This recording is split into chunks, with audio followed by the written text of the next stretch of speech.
Selamat pagi anak-anak. Selamat berjumpa di dalam pelajaran seni budaya.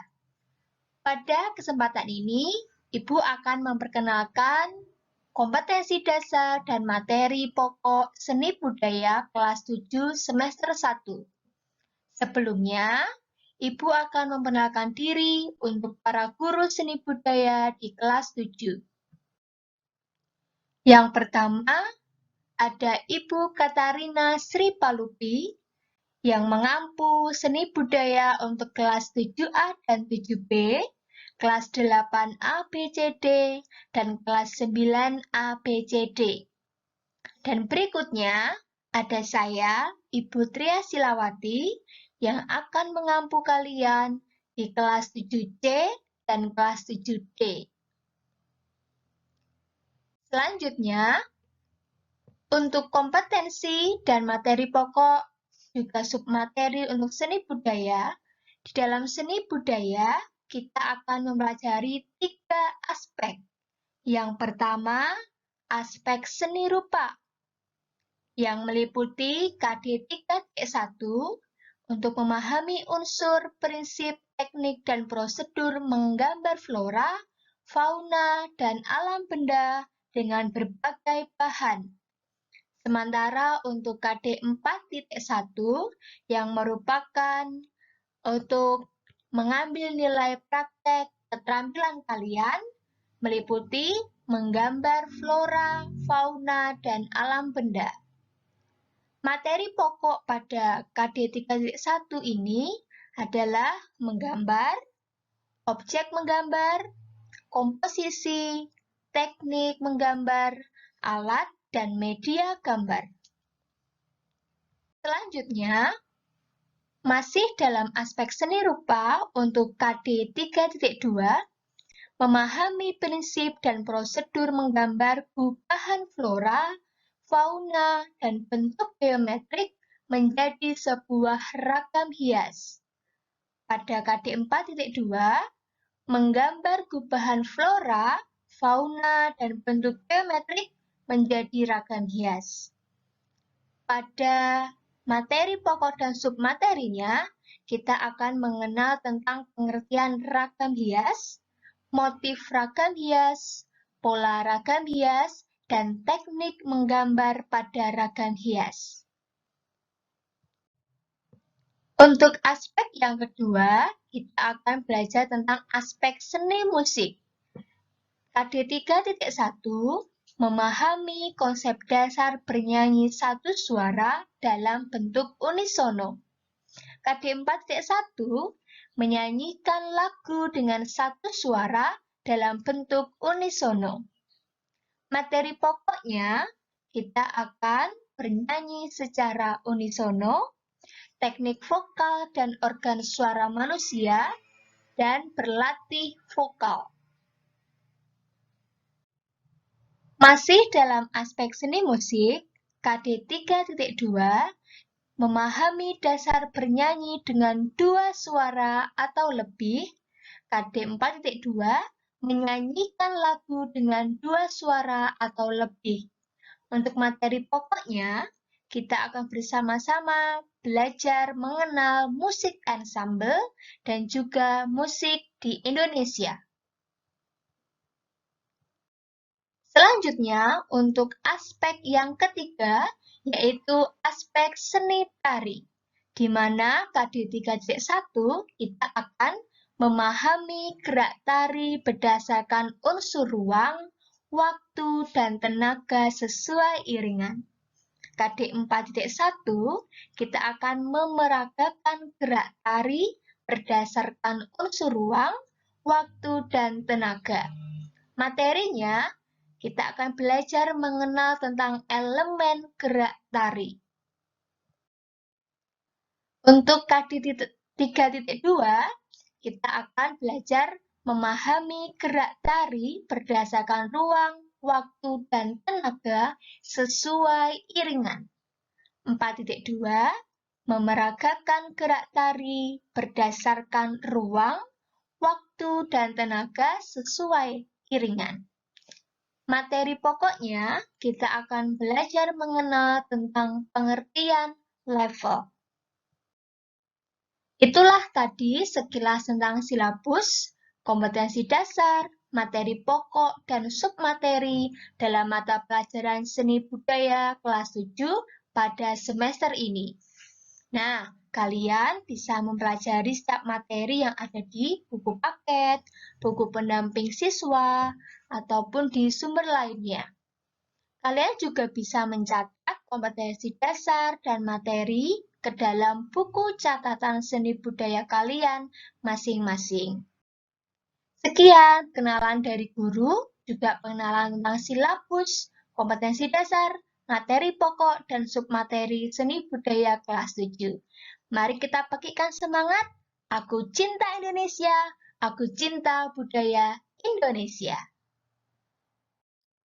Materi yang akan kita bahas pada pertemuan kali ini adalah tentang aspek seni tari, yaitu tentang bab 5, yaitu ruang, waktu, dan tenaga pada gerak tari. Sebelumnya, kita akan mengenal peta kompetensi pembelajaran yang ada pada bab ini. Pengolahan ruang, waktu, dan tenaga, yaitu meliputi ruang, waktu, dan tenaga. Ketika ketiganya dipadukan menjadi satu, akan membentuk sebuah elemen gerak tari. Apa itu seni tari? Kita akan belajar beberapa pengertiannya. Yang pertama, seni tari adalah gerakan badan yang berirama dan teratur yang dilakukan di tempat, waktu, dan untuk keperluan tertentu. Seni tari menurut Sudarsono adalah ekspresi jiwa manusia melalui gerak-gerak yang indah dan ritmis. Jadi, secara umum dapat disimpulkan bahwa seni tari adalah ekspresi jiwa manusia yang diubah oleh imajinasi dan dibentuk melalui media gerak sehingga menjadi bentuk gerak sebagai ungkapan penciptanya. Contohnya, tari saman dari Aceh itu mengungkapkan sikap atau rasa silaturahmi antar umat Islam tentang pentingnya sebuah kebersamaan. Selanjutnya ada tari jaipong dari Karawang yang mengungkapkan sifat yang ceria, humoris, semangat, spontan. Berikutnya, tari tortor dari Sumatera Utara yang mengungkapkan cerita magis untuk mengusir roh-roh jahat dan biasanya ditampilkan dalam upacara-upacara adat seperti kematian, upacara panen, dan pesta-pesta besar. Kita masuk pada pengertian elemen tari. Elemen tari adalah bagian-bagian yang mendasari gerakan tari.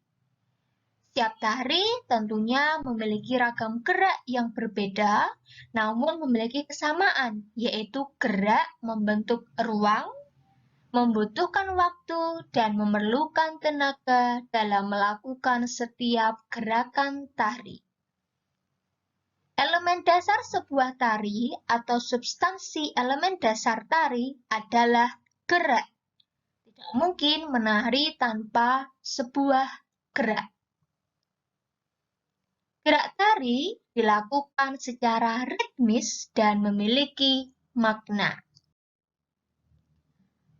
Bagaimana pengolahan ruang, waktu, dan tenaga? A. Ruang. Ruang adalah salah satu unsur pokok yang menentukan terwujudnya suatu gerak.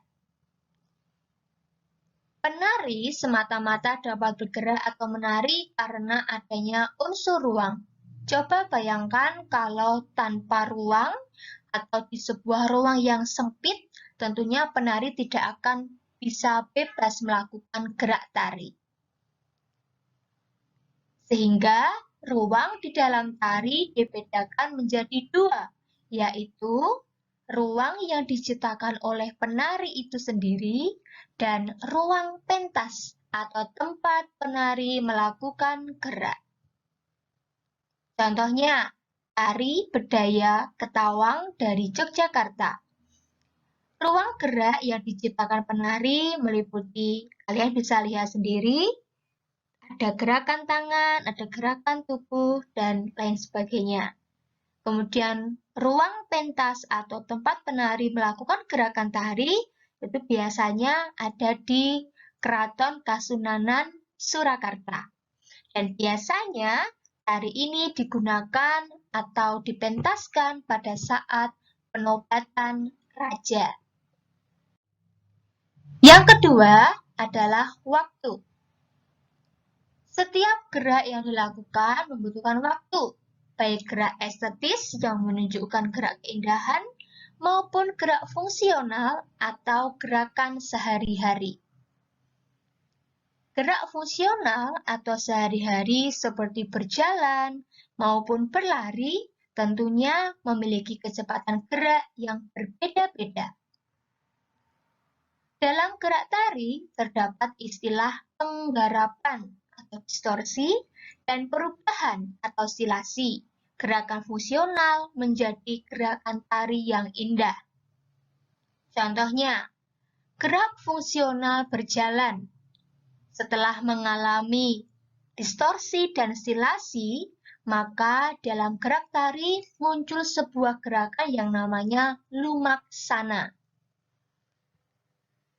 Ada juga gerakan fungsional berlari.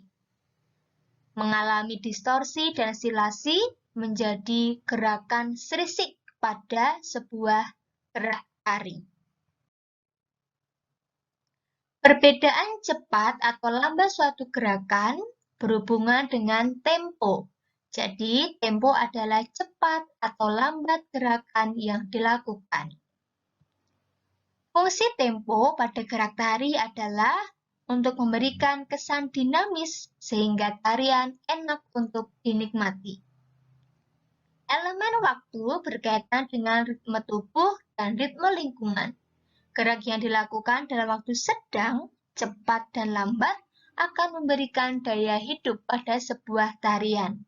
Contohnya, kalau kalian menyaksikan pertunjukan tari saman di televisi, di internet maupun secara langsung, kalian akan menemukan perbedaan gerakan atau tempo, mulai dari lambat menuju ke sedang, menuju ke cepat.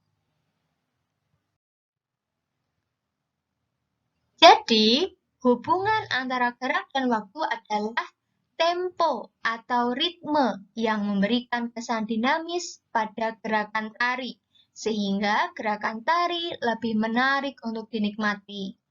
Tempo dalam sebuah tarian sering berubah-ubah sesuai dengan pengungkapan penciptanya. Yang ketiga adalah tenaga. Di dalam tenaga meliputi 3 unsur. Yang pertama, intensitas, yang berkaitan dengan kuantitas atau besar kecilnya tenaga yang menghasilkan tingkat ketegangan gerak. Yang kedua, aksen atau tekanan yang muncul ketika gerakan dilakukan secara tiba-tiba dan kontras. Yang ketiga, kualitas yang berkaitan dengan cara penggunaan atau penyaluran tenaga. Tenaga merupakan kekuatan yang akan mengawali, mengendalikan, dan menghentikan gerak. Sebagai contoh, pada gambar tari 1 di samping menunjukkan gerak berdiri dengan gerakan kaki tertahan di lantai yang memberi kesan ringan, sehingga tenaga yang digunakan juga jauh lebih ringan. Berikutnya, pada gambar kedua, tari balet di samping menunjukkan penari melakukan gerak melayang, sehingga memerlukan waktu saat tumpuan dan melayang sampai turun ke lantai kembali. Sehingga tenaga yang digunakan cukup sedang saat melakukan tumpuan untuk melayang. Berikutnya, pada gambar ketiga di samping, menunjukkan seorang penari berdiri di atas punggung kedua teman di bawahnya. Tenaga yang digunakan untuk menahan teman di atasnya tentu lebih besar daripada yang berdiri di atas punggung. Kekuatan terbesarnya tertumpu pada kedua kaki, sehingga tenaga yang digunakan oleh kedua penari itu sangat besar dan kuat.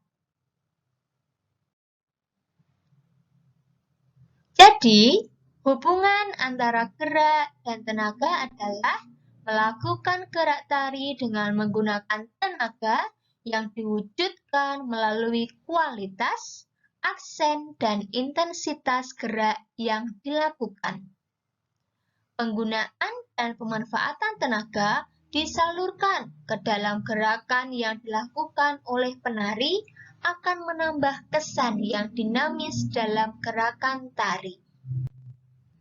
Nah, kalian juga dapat membuka, membaca, dan mempelajari materi ini pada buku paket seni budaya kelas 7, halaman 66-71, buku pendamping siswa canggih, bab 3 tentang seni tari, halaman 39-41, atau sumber lainnya seperti televisi, internet, atau media-media yang lainnya.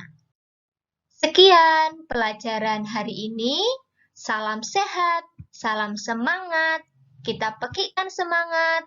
Aku cinta Indonesia, aku cinta budaya Indonesia. Selamat pagi.